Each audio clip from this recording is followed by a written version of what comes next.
Welcome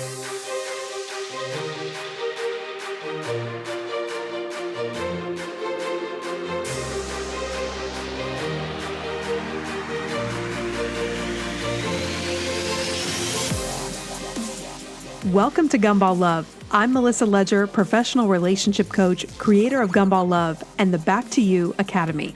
If you're ready to stop the cycle of toxic men, get through the breakup once and for all, and finally get back to you, you are in the right place. This journey is about healing your heart, and you are encouraged to take the pace that is just right for you. In the process, you will build a foundation of confidence and strength that will make you unshakable, I promise. So get ready to level up your mindset and your lifestyle as you awaken the seeds of greatness just waiting to burst into full bloom. Let's do this.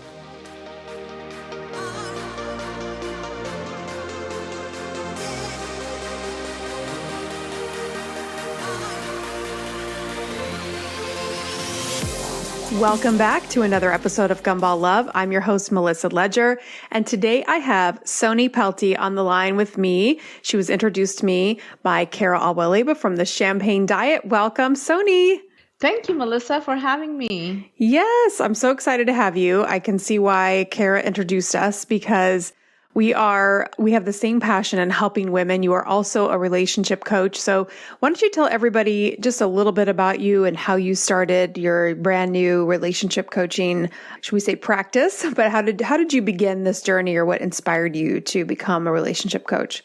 So my own journey in life inspired me. I had an arranged marriage and I got married really young when I was 19. Wow. And I was in that toxic relationship for about 22 years. And when I got into the dating world, when I was 42, it was scary. Okay, so let me stop you. What is the arranged marriage process like? For those people that have no idea how this works, what was that like when you were 19? Like, can you go back and remember being introduced to your future husband?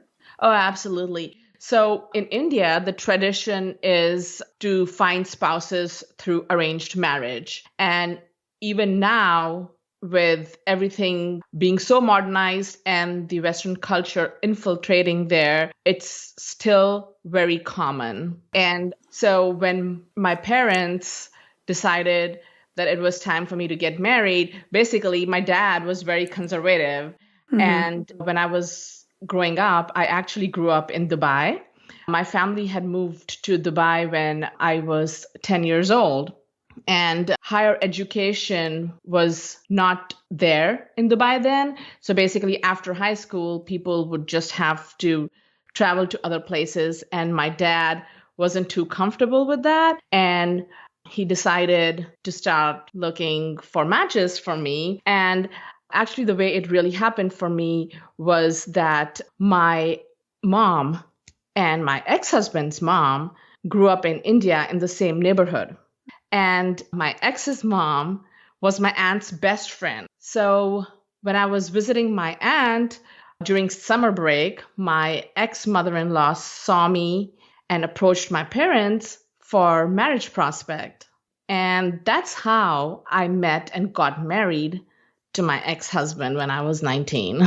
So how did you meet him, and what point did you know I've got to marry this guy? Like, how did that work? Like, what was the time from when you met to when you were married? And were you scared? Were you heartbroken that you had to do it, or what was going through your mind at 19? I wasn't really heartbroken. So pictures got exchanged. So there was no social media back then, mm-hmm. or dating apps but the tradition was still to take pictures, like matrimonial pictures, like you would do now for your dating profiles. So my parents had already gotten pictures done for me.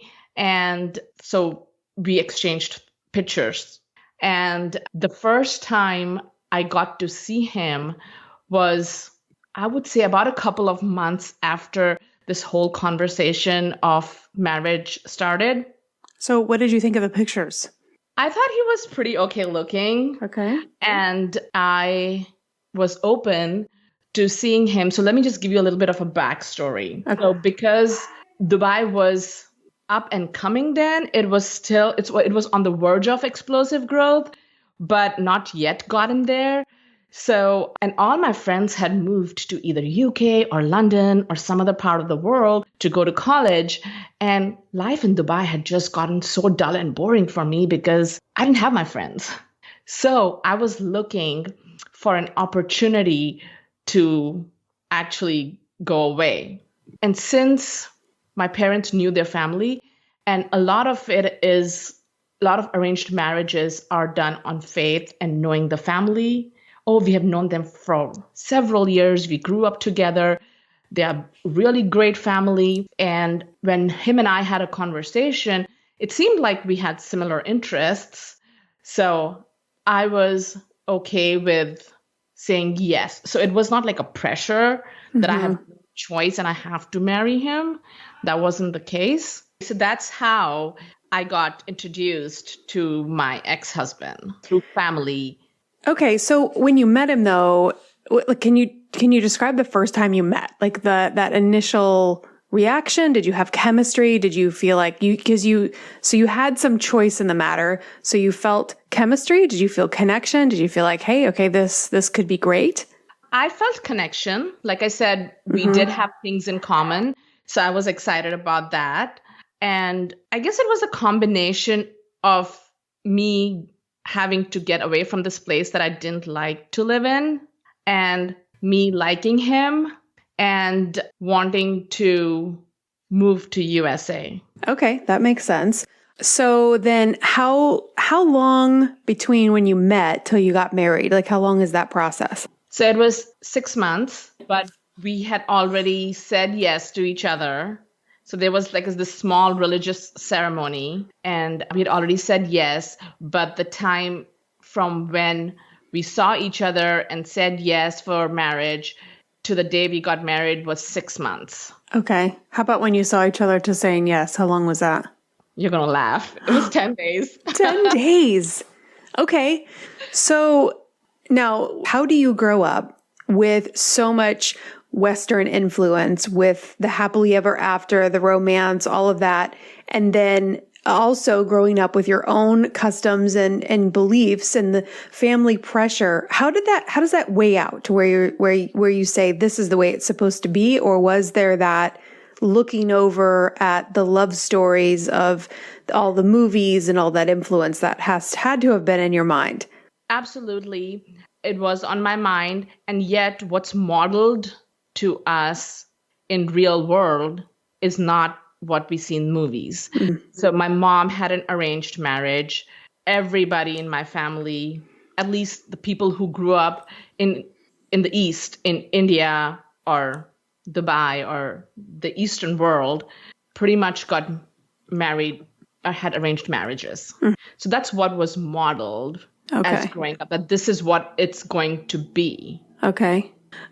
So in the 6 months that you met till you were married, it was good. You felt good about it. I mean, I'm sure everybody has a different experience. Some have great arranged marriages, some not so great. I know I've talked to many women that have had this situation over the years. So some of it works out great. They're able to build that friendship and actually have a great connection, where others, it's not the case, where it can be similar to what you described to me. So how did that go from you get married, and then what did you figure out he was the toxic guy that you said in the beginning, or did he gradually show himself, or was it right after you got married? So the 6 months were blissful. Okay. I was in Dubai and he was here in Houston, and he would send me these cute little cards and Hallmark little figurines and stuff like that. Mm-hmm. And I was like on cloud 9. Okay. I was very excited, and his family was in constant touch with me, very welcoming on the phone, and just seemed to be like really nice people. And things started changing after we got married, or the more time I spent with him, I realized who he really was. And what were your first signs? Like when you get married, what's the first thing that you started to notice? So basically, I get married, and I get uprooted and moved from my entire life to come here to Houston and live in the world that is already his. And then the first 10 years of our marriage was in a joint family. So what I mean by that is living with his parents. And I saw their relationship dynamics, losing his temper. I saw back and forth discussions and arguments. They were together in business. Now, I knew that part of it. I didn't know the relationship he had with his parents. Okay. So I'm trying to imagine, so you leave your lifestyle, you come to the US, which is exciting, but also culture shock. Now you're living with just him and his parents, or were there more family members? Oh, it was his sister and her husband too. It was a house full of people. Okay. Oh my God. And that's the norm. Right. Yes. That's very traditional. Yeah. So it wasn't like it was a shock for me. I Sure. was expecting that. Mm-hmm. What I wasn't expecting was who he really was. Well, how did he start to treat you differently? What was the thing? You saw him losing his temper, but was there any romance when you were together, when you came into his life? Was that spark there, or was it just like he was putting on a show?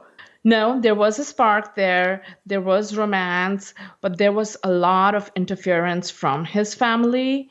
So I feel like our romance didn't really blossom as it should have. Like the newly married couple, the way they get to do things together, just that excitement, that fun was just not there because there was so much conflict all the time in the family. And they dictated a lot of what you should and shouldn't do. So what was the main thing they had problems with, or what were you struggling against the most? Was it them arguing with each other, or they didn't like things you did, or what was causing so many issues?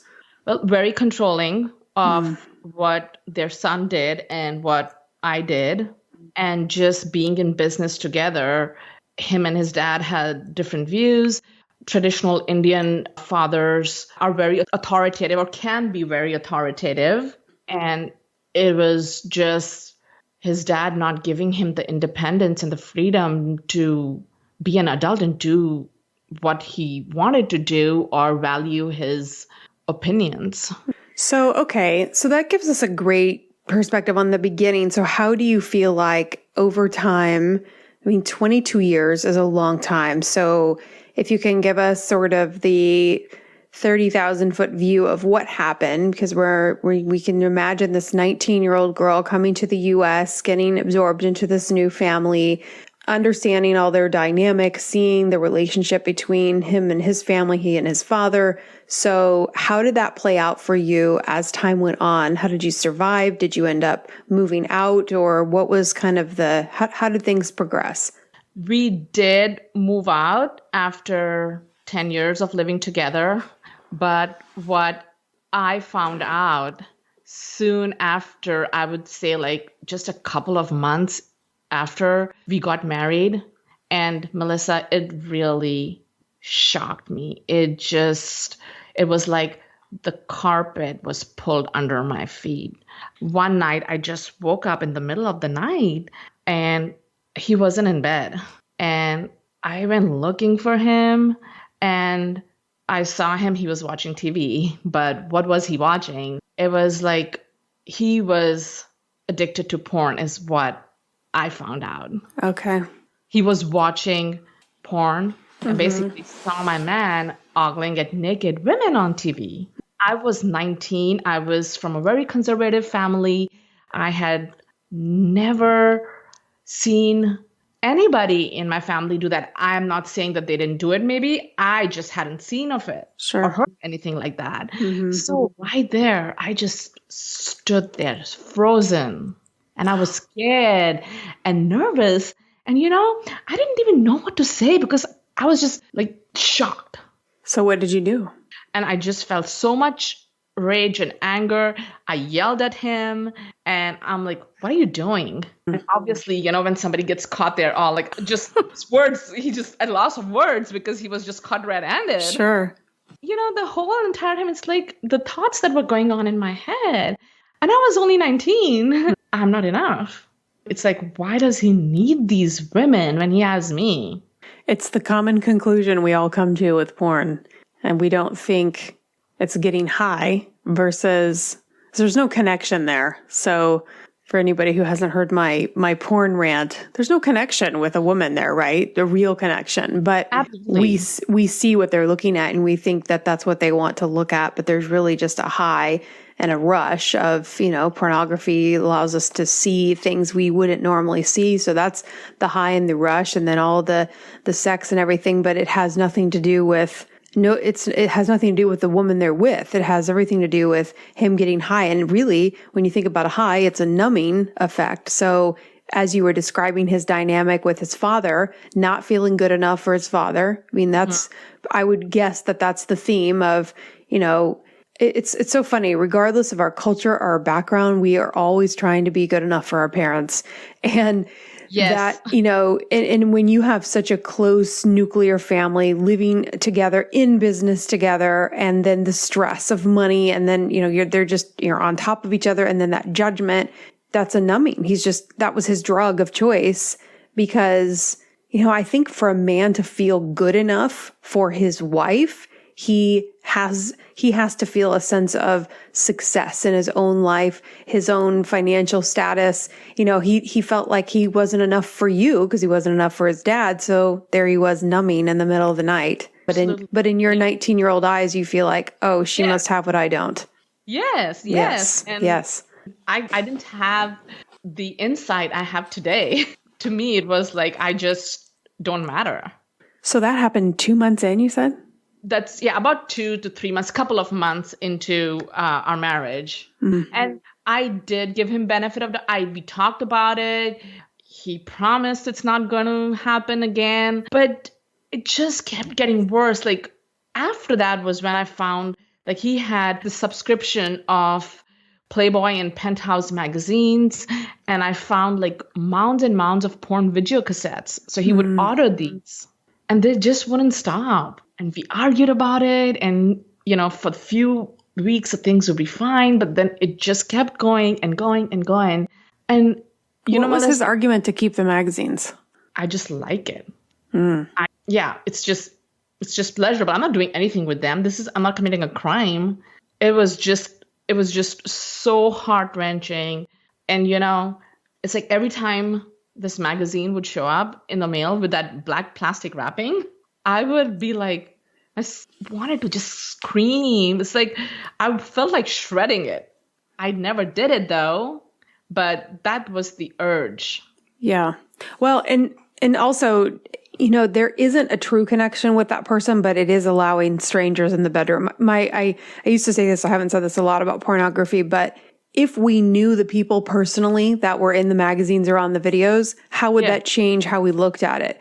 Oh, these are girls I went to high school with, and now I'm going to watch them in pornography. It would be different, right? So the only thing that makes this okay is that they're strangers, and it's still allowing strange people, different people into your relationship where your sensuality, your sexual expression, that should all be within your relationship. But then when there are other people in there, it is an invader. So every time that magazine showed up, it's an invasion into your relationship. It's other people, other women, other men, whatever people are using, but it is a sharing of your intimacy, which is, I think, what makes it the most offensive, because you're always searching for, why can't I give you what you're getting out of that? Right. Mm-hmm. And, I wish it would have just stopped at the magazines because it just didn't stop there. Okay. So what was the next thing? So one day I caught him standing on a step stool by the window of our room with binoculars in his hands. And he was looking into the bathroom of the next door neighbor, watching his wife undress. Oh, no. So, yes, it's like when you said that you're inviting, even though it's not real, it's just magazines, it's just somebody invading your personal space, your life, your relationship. And this is a living, breathing human being living next door. And he's watching her undress. I just wanted to throw up. Yeah, that would have been. And did you know the neighbor? Yes. Oh, no. Okay. We had a couple of times we went out for dinner together. Our kids were pretty much the same age at that time. Oh, it was just, Did he ever have a relationship with her? no, I don't think he did. Okay. But just the act, would he have tolerated if I had done something like that? That's the question. When did this happen in relation to so you were going through the porn stuff, and then how long into you had kids by then? So Yes, this was yes. a few years in that you started noticing him spying on the neighbor? Yes. So basically the porn never really stopped. The magazines really never stopped. We moved out from his parents' house. We bought our own house. That all of that still continued. He would hide them under our bed. It was addiction. It's no way just a once in a while thing to relieve stress or, just pleasure or, I get it. Like if a couple watches it together, it enhances your sex. And I get all of that. If you want to do like role play or, I get that. But this was not that. Right. Was not was- together. It was, yeah. And I even caution people about that. I might be ultra yes. conservative, but even that, you're still inviting other people.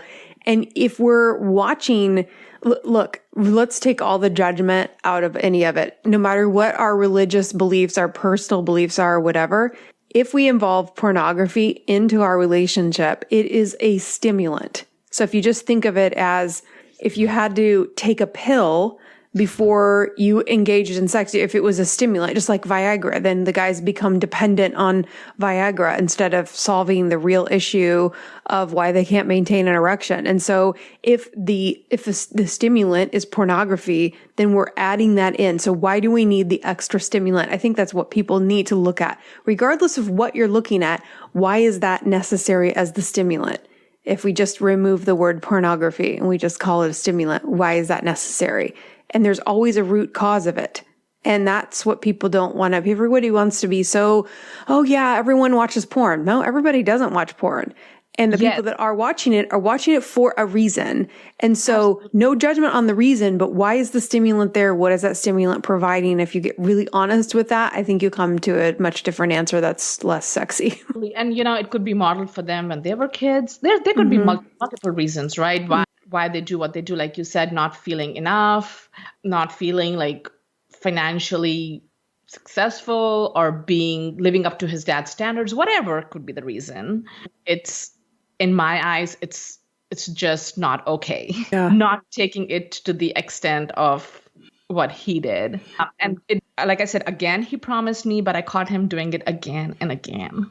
Okay. So is this how things went throughout the years that as you were going through the years, did you just develop, you lived with it, you got pregnant, how many children did you have with him? I have 2 children with him. Okay.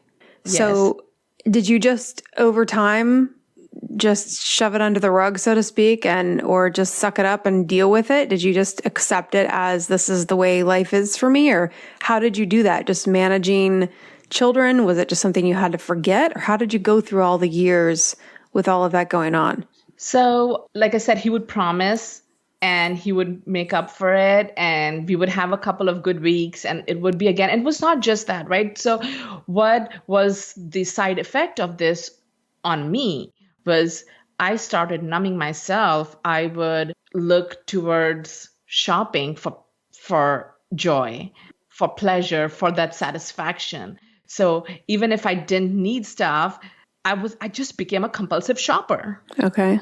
And the other reason was he was a great dad to the kids. I, at that point in my life, wanted to stick it through for my kids. Again, coming from an Indian culture, divorce is not looked upon as, it's not acceptable. And I didn't want to disappoint my parents. I wanted my kids to have a good life and not be a byproduct of a divorce. And I think to a certain degree, even though I was financially independent and had a great job, I was defined by other people. My identity didn't belong to me. I looked for external validation, my friends, my family, my husband. those were the people who defined me. So just the thought of divorce would just scare me. In fact, in 2007, I actually did pick up the phone and called an attorney. But after the initial conversation, I just couldn't get myself to go through with it. So it was a lot of different things: my kids, society, pressure from my parents, me not feeling good enough within myself. Like I was looking for love outside, not within myself. When you picked up the phone to call that attorney, what was going through your mind in the moments where you had enough strength? That takes a lot of strength to say, I'm going to call the attorney. It's a big step. Even though you didn't follow through with it that time, what would push you to that moment? It was just constant putting me down. At that point, there was verbal abuse, some physical abuse, not a lot, but even some is abuse. For sure. And there were days where I was just so done with it. And he would constantly threaten me every time there would be an argument. Oh, you're going to hear from my attorney tomorrow. Obviously, he never followed through with it. It was just empty threats. But like my soul was dying slowly and slowly. And I knew in my mind that we wouldn't be together once the kids left home for college. But in those times, like at the time when I actually picked up the lawyer, I'm like, I'm done. I'm still in my 40s, early 40s. I can still have an amazing life. So it was this battle going on. I'm worthy of more, but wait, what's my life going to be if I get divorced? Yeah. What's my social life going to be? Because at that time, our social life was great. And again, like looking externally for happiness rather than within. I know so many women that are still married right now that look at all of those external things. They have their finances are interwoven. They have outwardly, they've got a home or two homes, cars. They go on vacations. So how did you, I had one question too. How long into the marriage was the first time you picked up the phone to call the lawyer? And then, go ahead. I would say about 17 years maybe into the marriage. Okay. Yes, I would say yes. 17, you said? Yes. Okay. Wow. But I mean, it makes sense. You were basically a baby. You were a teenager. So this is all you knew. And it's what was expected of you. And there's so much pressure in staying married for children. It's not acceptable in a lot of cultures. And even divorce, even if you're culturally not pressured, divorce feels like a failure to a lot of people. A lot of people will say, I don't want to end up divorced. And so looking at that looks like a failure too. So how did you finally come to that decision of, okay, that's it, I'm done? How old were your kids? My son was 15 and my daughter was 10. Okay. And my son gave me the courage. Really? Yes. So it was like I said, like fights and arguments had just become the norm in our house. And my son started leaving the house. He's like, I cannot be here. I cannot study.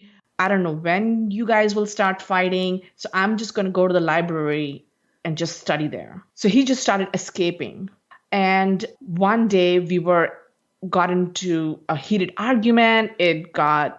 He started pushing me around, calling me names.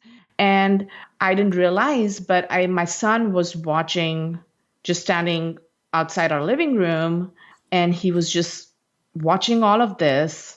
And once we stopped, my ex basically stormed out of the room, and I was just sitting at the breakfast table, just tears flowing down my cheeks. And he comes to me, he gives me this big hug, and his words I can never forget. It's like, Mom, why are you tolerating this abuse? Why do you want to live with him? And he was 15 when he said this? Yeah, he said, leave him. I saw in front of me my son, who's only 15, all of a sudden so grown up. And his word just gave me the courage. I am giving myself this reason, or maybe even an excuse, that I have to be in this marriage because of my kids, so they don't have negative life. And here what they are seeing every single day in the house is negatively affecting them. And I think it's worse. I mean, the best gift you can give your children is to love your spouse. And so if you're not in love and you're not showing that example, then the worst thing you can do is show your children abuse or the ambivalent love or just the lack of intimacy, because that's what they're going to grow up and see. And that's what they will go out and find. I think so many people are trying to stay for the kids, and you need to leave for the kids, and it sounds like that's the breakthrough you had. You had to leave for your kids instead of staying for them. Right. And his words, just like my heart just swelled up with courage. Mm-hmm. Like, there was so much power in his words that it just ripped through my heart and woke me up. It's like, Soni, wake up. What are you doing? You're not just ruining your life, you're ruining the life of your kids too. So how long from that point to when you decided to, like, how did you get out of your situation? I know you're out of it and you're well beyond it, but it seems like, oh my God, I can feel just that entrenchment with children, and you're so, you have the whole marriage and the pressure of society and family and tradition. How did you break free? What was your first few steps? Yeah. So like, first step was I had a conversation with him that I was just done. And that wasn't that hard a conversation. Like, there was no love left in our marriage. We were just living like roommates. Worse, probably, because we were fighting like mad dogs. So that wasn't hard. I basically just had a conversation. My parents actually had moved to Houston. My dad took early retirement, and they had moved to Houston to be close to me. And I just drove to their house one evening, and I sat down and I basically told them everything I was going through and how I was unhappy. And I just literally was sitting on the breakfast table, and my mom was looking at me, and I literally folded my hands. I said, I beg you, I request you, please don't try to change my mind. This is my one and only request from you. Please do not. I'm done with it. It's not good for my kids. It's just ruining our lives, and I want to leave him, and we're going to get divorced. And I feel like when I sincerely talked to them and they actually felt the emotions and the pain in my voice, they just didn't say anything. And Melissa, my parents have been so supportive through the years. They were there for me through it all. So in that moment, they just said, they just hugged me. Mom and dad both hugged me. They said, we are there for you. So there was no resistance or pushback from them. They could probably see. I mean, obviously They probably have watched, because how long had they been in the U.S. in close proximity to you to see the dynamic? Right. So I think my dad knew more than my mom. Like, they didn't know about the porn addiction and him abusing me or hitting me. I'm not sure how much they even know even till today. But basically, my mom knew that he was a control freak, a narcissist. Mm-hmm. And when she saw that genuine expression of my desire that please do not try to convince me otherwise. Yeah. This is my humble request. I literally folded my hands in front of them, like bowed my head to them and said, please, this is the only gift you can give me right now, is not to tell me to change my mind, not influence me to change my mind. Mm. As far as parents were concerned, I had their full support through it all. They moved back to Dubai because that's where they moved here from. But just even not physically being here and me having to go through it all by myself, their positive energetic presence was a huge help. Yeah. Oh, so happy for you. You had your parents' support. That's huge. I mean, that's the major support and lift you needed to make that decision. So was it difficult in the process of telling him, filing for divorce? I know we're running short on time, but I want to know like the end of this and how you moved on. So what was how did you finally break free? Yeah, so it was a messy divorce. It was ugly. I made sure that my kids were protected and taken care of. And I really didn't want to get involved in the legal battles. So it was messy, but it didn't take as long as several divorces take several years. It took about 10 months for the whole thing to wrap up. So it was messy for sure. So how did you find another place to live? And the reason I'm asking this is I think so many women that are in this situation, they wonder, how do I do it? What were those first steps? And how did you finally break free? Because when you're in a relationship that's abusive and you need to get out, it's not always safe to get out. And you had to, like you said, keep your children safe.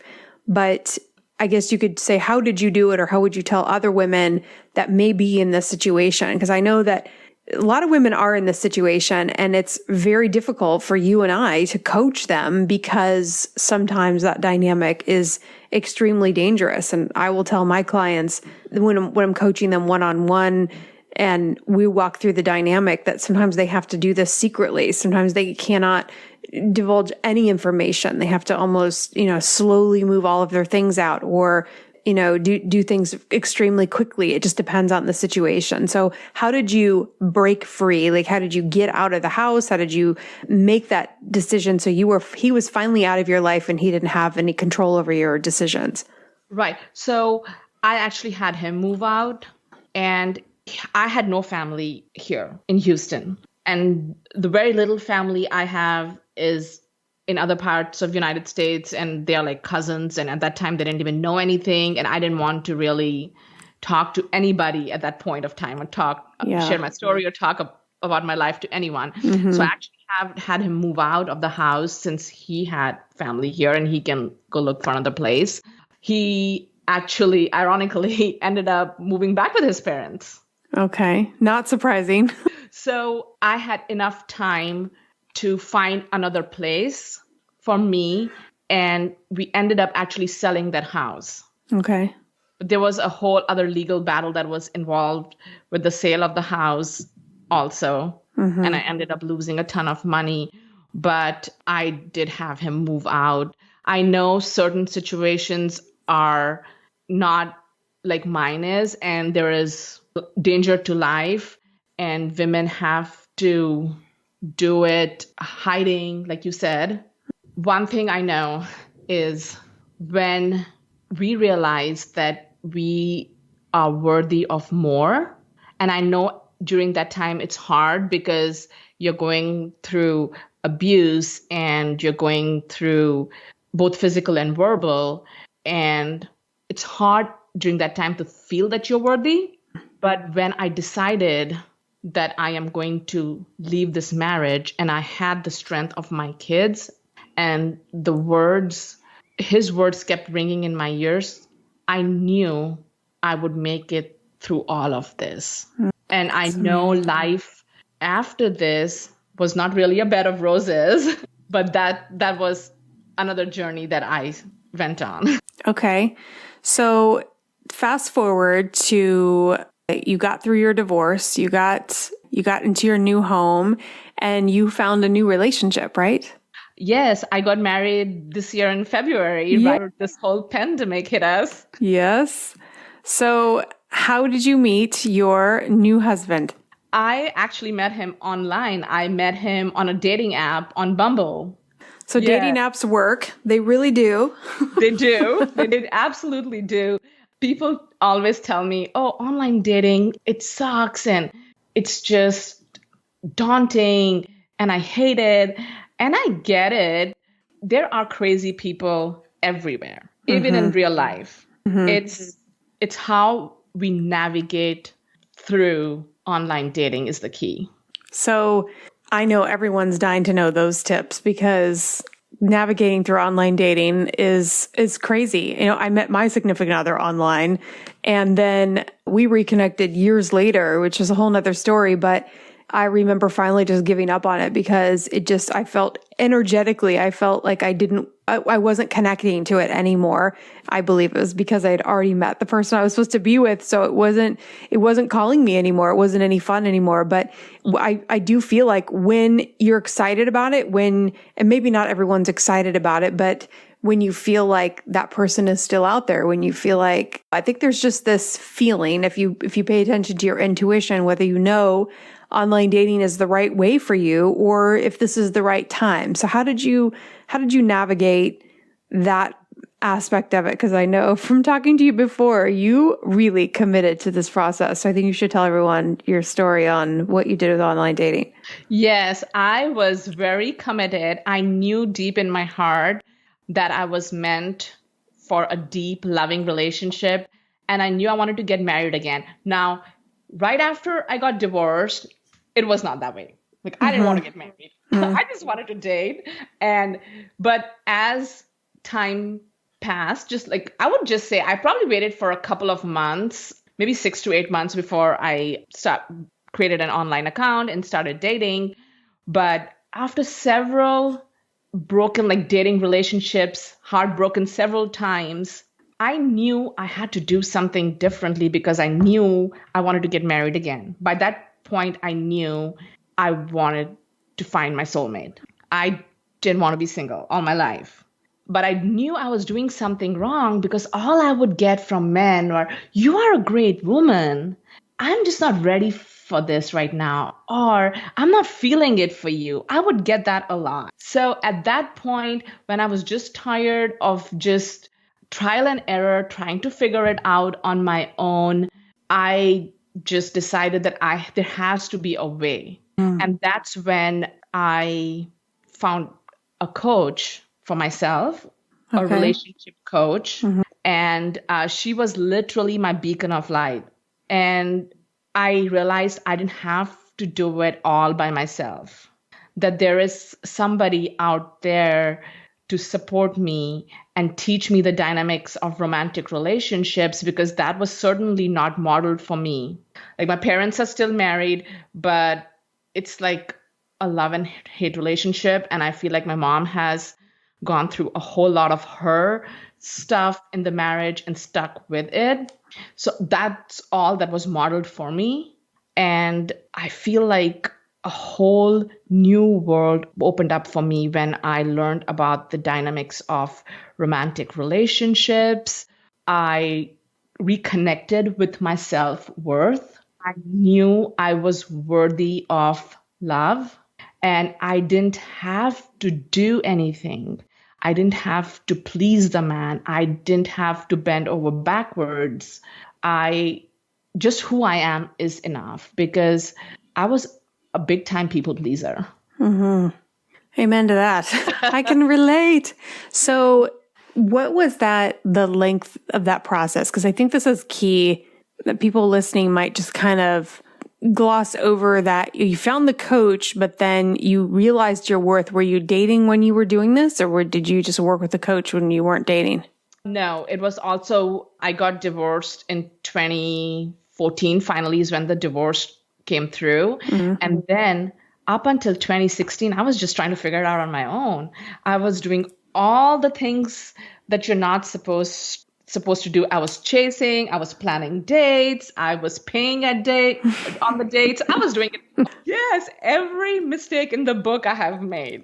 So for 2 years, so 2016 is when I started working with the coach and I was dating. And I didn't meet my now husband in October 2017 is when I met him. So up until that time, I was dating. Melissa, I went on 300 plus first dates. I know. That is crazy. Did you count them? Like, how do you know it's 300? That is just, oh my God, mind boggling. So it was 2016 when I started working with her. And well, kind of late 2015, early 2016. So I would say about a good year and a half to 2 years. And I dated several men at the same time. And that's what I teach my clients too. It's basically dating to have fun, dating to find out who you are, what you like, what you don't like. It's not being laser focused on just one man, because we know that men date several women. They may not allude to that, they may not share that with the person they're dating, but they do. So when you say date multiple men, do you mean, did you have full on relationships with them, or did you go, like, how many dates in were you with, and then how many were you managing at one time? So basically what I teach my clients is that these are not, so basically when you're dating several men at the same time, you're not in a sexual relationship with anyone. Okay. Right. Mm-hmm. And by then, like, you have that clarity of what you want for yourself when you start dating. Do you want to get married? Do you want to be just in a long-term relationship? Do you want to be in a girlfriend-boyfriend relationship? And once you have that clarity, you just date till the man gives you the commitment that you desire, be it marriage, be it long-term relationship, whatever it is. I never agreed to be his girlfriend. You're gonna get a kick out of this. So I didn't believe in being a girlfriend, and I teach my clients who do want marriage. Now, if you just want a long-term relationship, that's fine. Go ahead, be the girlfriend. But I wanted marriage, and I didn't want to settle for being a girlfriend. And I was 46 by the time I met him. Okay. So I remember 3 months into us dating, he asked me if I would be his girlfriend. And I told him, I don't believe in being anyone's girlfriend. Melissa, the look on his face. And I was scared because I liked this guy, but I also knew exactly what I want. And I didn't want to be somebody's girlfriend for 3, 4, 5 years. I don't know how long, because I knew I wanted marriage. But I cannot forget the look on his face. Like, what do you mean? So what does commitment mean for you? So what did you say? I told him it means marriage. And he was quiet for a while. And then he said, would you be patient with me? He was going through some legal stuff with his ex-wife. And he said, would you wait? Would you have patience? And what did you say? I said, yes, I will. But it was never a girlfriend-boyfriend relationship. It was always, we dated till the day he proposed to me. Oh, wow. So, yeah. So in June 2019, he proposed to me. So, oh, yay. Say congratulations. Because, I mean, what a lead up to that. And you stayed committed to what you wanted. You figured out what you wanted and you dated until you found it. Yes. And, I would like to add something. It's not easy. Mm-hmm. It's a long process. Like you see, it took me several years. Yes, there is a way you date, but I don't like calling them rules of dating. It's basically getting yourself to this place, having that much confidence, that much faith that your soulmate, your man is out there, and not settling for less than what you desire. It's not having those long checklists either, but it's that feeling that you desire in a relationship, and knowing that it's out there for you, and practicing these tools and these techniques, and just strengthening, having this strong connection inside with yourself, being strong on the inside. So when I did tell him that I didn't want to be his girlfriend, it was scary, but I truly believed that in my heart of hearts. I just didn't do it because my coach trained me for that, or she thought that was the right thing inside me. Mm-hmm. And it's like, I wish we could just dump this into our girls' hearts and souls. And do you agree? It doesn't come in one day or one podcast, but it's just this, it's you're evolving toward it. And so absolutely. Every day you were evolving toward it. The day you decided to call that lawyer and you didn't follow through, you were still evolving toward it. Like that was a moment where you had the strength, and it's okay if you don't have the strength the next day, even if you're just thinking about it, that's okay. It's all working toward where you finally, and don't you feel like too, it's not about finding the guy. It's really about finally being comfortable in your own skin, knowing what yes. Absolutely. It's all about us as women. Mm-hmm. Yep. Who we become in this journey, in this process, is what's important. The man is just the cherry. He's just the dessert. So tell me how, when people say, will a man complete me? Is he your other half? How do you look at how your husband now contributes to your life? So I feel it's two whole human beings coming together. So, and then the relationship, is its own little circle. So you have the man and the woman, and then the relationship intersecting the two people. So you are already whole two people. You are complete. You cannot look for somebody else to make you feel happy or complete if you are not happy yourself. So happiness comes first, then comes the relationship. You cannot go looking for a man. Oh, when I find the man, I will be happy. That's never going to happen. So what does your husband give you that you can't have on your own? He shares my dreams with me. He supports me in everything. He is I would like to call him, he is my other half. So it's not about completing, but he's this whole person. He brings his own perspective. He just understands me. He tolerated all my boundaries. We didn't have sex till we were 9 months into dating, and I could sense by then that yes, this man is not going away anywhere. Yes, he is not proposed to me, but he's not going away anywhere. And that's when I decided, okay, we can go ahead and be intimate, physically intimate. So he's just a king of a man. I love it. And I understand what you mean by two whole people coming together, but also feeling like it's your other half. Yes. It's hard to explain that, but, and people say when you meet the right person, you just know.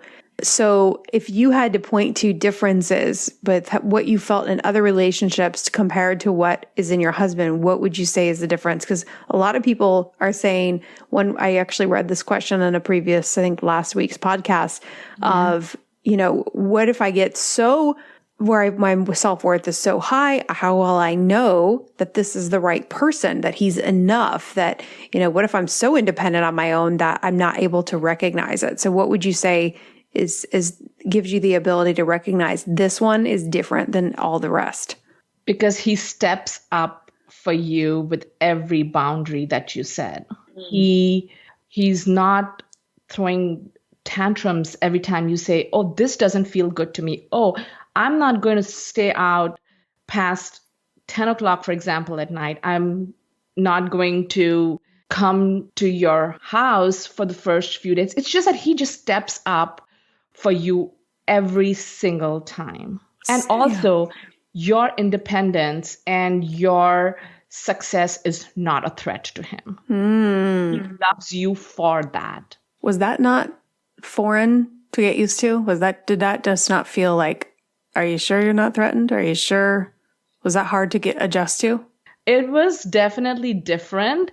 And I would say now too, there are certain days where, I have gotten rid of a lot of old conditioning, but there are days when, because of past experiences and what I had experienced, I feel that, oh, he'll probably not like it, or he will get pissed, or I am just talking too much about my business and I'm so excited and I'm doing a podcast interview. But no, he just shows so much joy and excitement.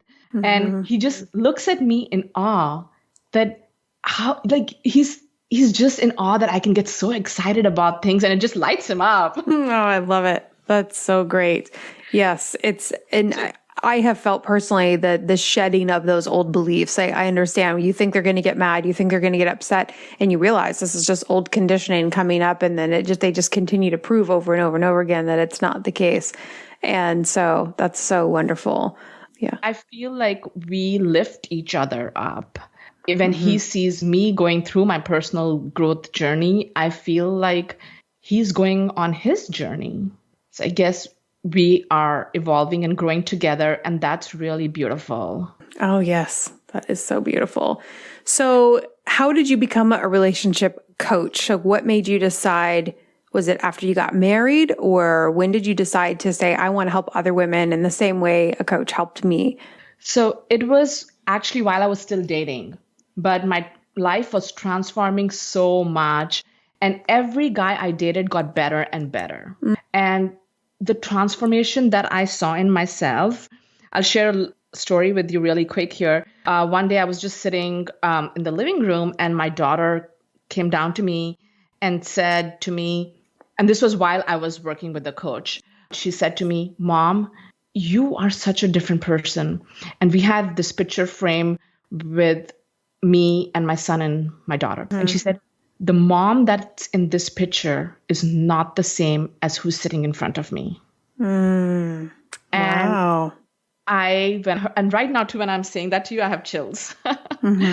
So just that in itself, even if I didn't get the man in the process, that transformation in itself was so powerful. And I got called to share this. I felt like I found this secret sauce, and how can I just keep it to myself? I have to share it with others. I have to help transform the lives of thousands of women who may not have experienced what I have experienced in my life, but some flavor of it. Isn't it just, I have to say this before I forget, that your son was the catalyst for you to leave, and your daughter was that moment of recognition of the transformation? Yes. Isn't that beautiful? Melissa, it was just like, I think every single dollar that I spent was so worth just that affirmation from her. That you don't go spiraling down when dad causes some kind of a chaos. You are just so stable. It was just, yes. And just, yes. And a testimony to your daughter of the transformation that when she watched you go through that transformation, what a much better lesson than watching you just settle for a life of abuse and a bad marriage. Even though it's her own father, it's Absolutely. still, I watched my mother who got divorced from my father, and they're great now. They get along and they both really transformed as people. But back then, in the 80s, they were not right for each other. And I watched my mother gain her independence just from, she was a stay-at-home mom, and she went through a transformation. I remember watching her get a job, watching her work hard, watching her struggle, then overcome struggles. And then eventually she really became a huge success story. I've told that story before, but I just was thinking of your daughter and how different her life will be now because she watched you do the work. Absolutely. Yeah. Absolutely. And I'm sure your mom's transformation transformed you too. Oh, absolutely. Absolutely. I mean, I remember thinking I have to always be financially stable on my own because, my mom came from the era, my grandmother and grandparents, where you depended on a man's income. And so she kind of was breaking out of that. And it really taught me to never be financially dependent, that I always needed my own source of income. And I don't think I would have had that so strongly in my mind had I not watched her go through the struggle. So even though she struggled, I didn't. So I never struggled financially. Well, I shouldn't say never, but by my own dumb mistakes, I struggled financially, but it was some bad choices, as I was younger, but I always was able to have a job. I always was able to, I guess I've really never struggled financially. I've had times, where, I decided to do my own business when I was young, and that was dumb. So I did struggle until I got back and found a job, another job again. So, but yeah, I didn't struggle to have income. I didn't struggle to find a job. Those things were taught to me at a very early age because I watched her transformation. Yes. And so I'm saying that because look at your example. And I'm always thinking of who's out there right now that is stuck or feels stuck. They feel stuck financially. They feel, even some people that aren't married. I have clients that aren't even married that don't have children that are so intertwined financially. They feel like they can't get out. They feel like, what am I going to do? I'd have to live with a friend or something to get out of the situation. And is it worth it? But your story is so clear of what can happen. I mean, just think of where you'd be if you hadn't made those choices. Oh my God. Absolutely. Yes, yes. Even though I feel like I've gone through so much, but I feel like everything that I went through was for time like this for now, to be able to share this with everybody. Had I not gotten married and came here and gone through everything that I did, I wouldn't have lived my purpose in life. It's so funny, Melissa, probably conversation for another time, maybe, but just recently I have gotten interested in human design. And I found out that my purpose in life is to spread love. Basically, when I had my reading, it came up as I'm a vessel of love. So it's not by accident that I became a love and relationship coach. I was meant to do this work. I was Yeah. meant to transform women's life, and I was meant to spread love. And you went through, it's like your transformation and all of those dark times gives you the ability to relate to all of your clients. Yes. Yes. So when we're going through something, one of my favorite preachers, Joyce Meyer, said God made a message out of her mess.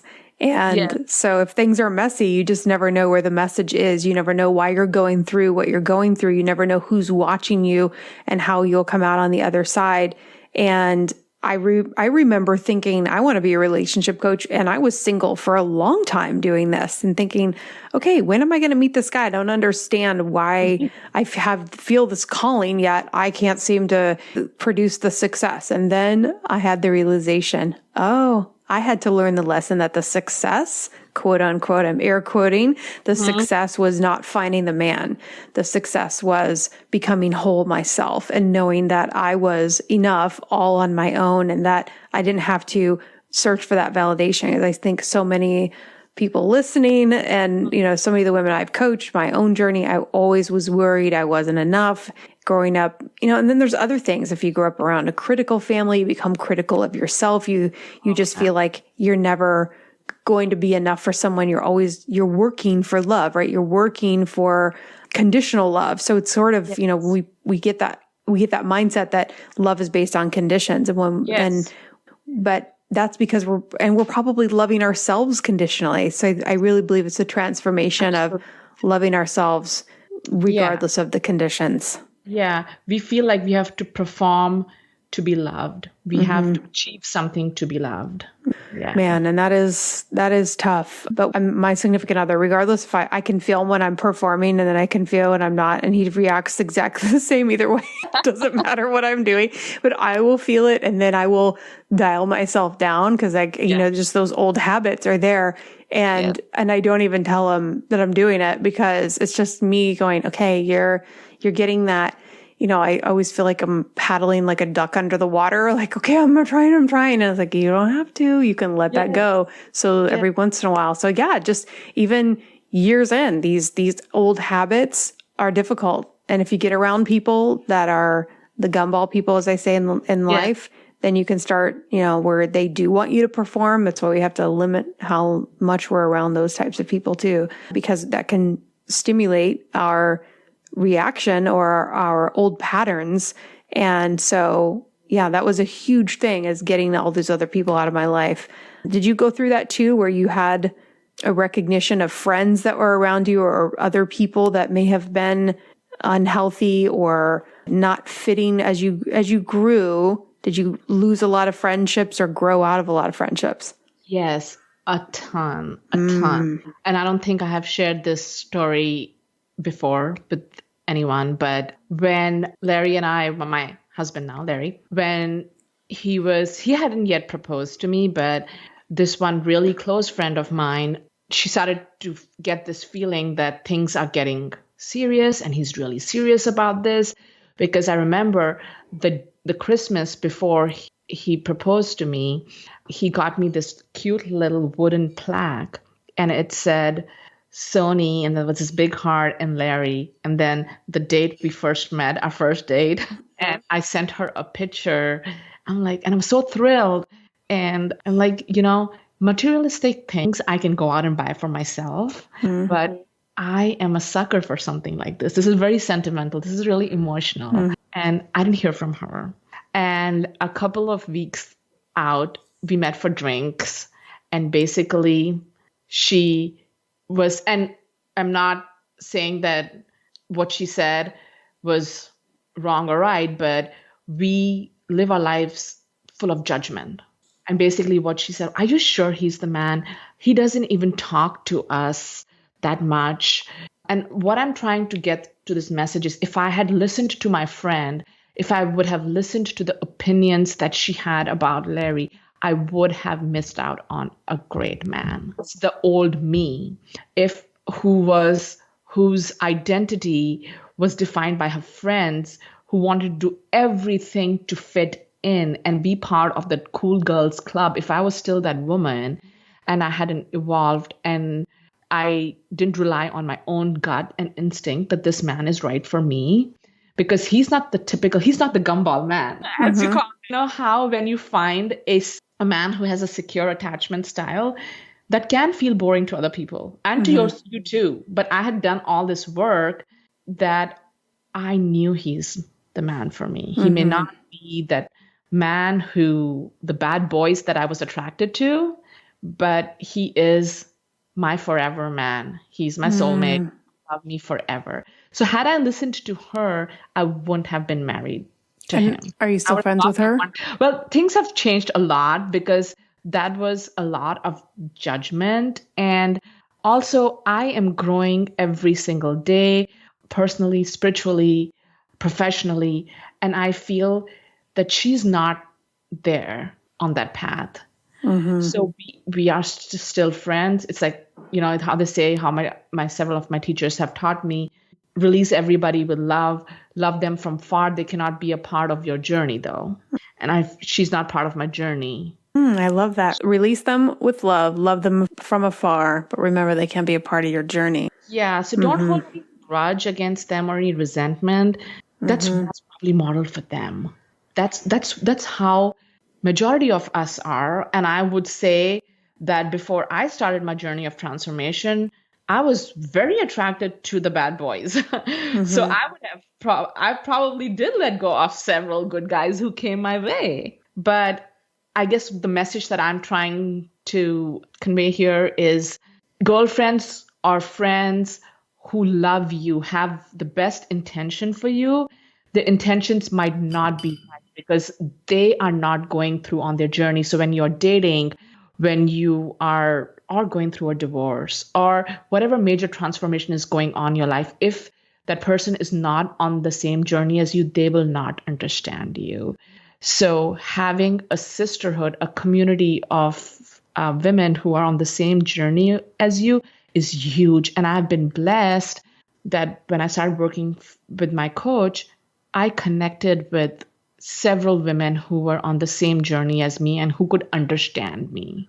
And we both had one of the same people we connected with was Carol Waleba from the Champagne Diet, who continues to be a blessing in my life. She was such a blessing at the very beginning of Gumball Love, and I just love her to death. And I've met so many wonderful people through her community, and many listening have come to me from her community as well. So that is so cool that's how you and I connected. So yes, and so true that I believe people that are happy with themselves can be happy for you. And so I realize that my friends, I've just kind of taken inventory. The people that I'm communicating with are happy in their own lives. They're content in their own life. They're not comparing themselves to me at all. And so they can share in happiness that happens, whether it's you get a new car, you buy a house, you have a new job, you fall in love. They can celebrate those things with you. Even when I have one of my very best friends, she was going through a breakup and then she would say, I'm so happy for you. And I was thinking, wow, this is like the picture of a beautiful friend that here she is. We're like texting through her breakup. And then she's saying that she's so happy for me in my relationship. And I was like, oh, it's just like to have that heart of, not even being so immersed in herself, she can still think of others. And so those are the kinds of people that I had to grow. I had to really recognize those people because sometimes we can take that she's an easy friend. She's low maintenance. I've never had an argument with her in a decade. And sometimes we kind of take that for granted and we focus on the friend that's creating drama, but eventually you weed those out and only focus and pour into and invest in those that have the capacity to invest back into you. And so you can grow together, and then your network and your circle becomes so much more enriching and fulfilling for your whole life, because you and I have big dreams, right? So we've got to have a good team around us. So, well, Soni, tell everyone where we can find you on Instagram or on Facebook, your email. Where can people connect with you? So I do have a private Facebook community, Limitless Love, where I give tons of dating and relationship advice. I'm also on Instagram, and my handle is Soni Pelty. And that's SoniPelty. So it's at Soni Pelty. Yes. Right? Okay. And we'll put this in the show notes as well. So, and you website? It's limitlesslovewithsoni.com. Okay. All spelled out. Limitlesslovewithsoni.com. Yes. I love it. I love your story. I'm so glad we had the chance to connect. And so I encourage you guys to reach out. Make sure you follow Soni on Instagram, connect in her private Facebook group, because I think that we can never get enough of these types of perspectives. Like, we can never have enough coaching around this area so that your feed is full of encouragement and supportiveness around wherever you are in this journey. Soni, I want to thank you again for taking so much time, sharing so much of your story. I know how much women can relate to those details, and so many people are in various parts of that journey. So thanks for being so open and honest and raw. And it's so, I know so many women will reach out to me and to you, and thank you for sharing your story. Thank you so much, Melissa. I am so thrilled that I connected with you, and it was my honest pleasure to share my story with you and with everybody listening to this episode. Wonderful. You're welcome back anytime. Thank you so much, Soni. Thank you so much for listening. If you want more information or to schedule a private coaching session, or better yet, to join the next Back to You Academy, go to gumballlove.com. If you loved this podcast, I would love for you to share it with your friends. And if you really loved it, a 5-star review is the best compliment you can give. Remember, you are enough, you are right where you should be, and the only thing you have to do is keep going. I'll leave you with my favorite quote by Henry David Thoreau. Go confidently in the direction of your dreams and live the life you have imagined. Until next time, I'll see you soon.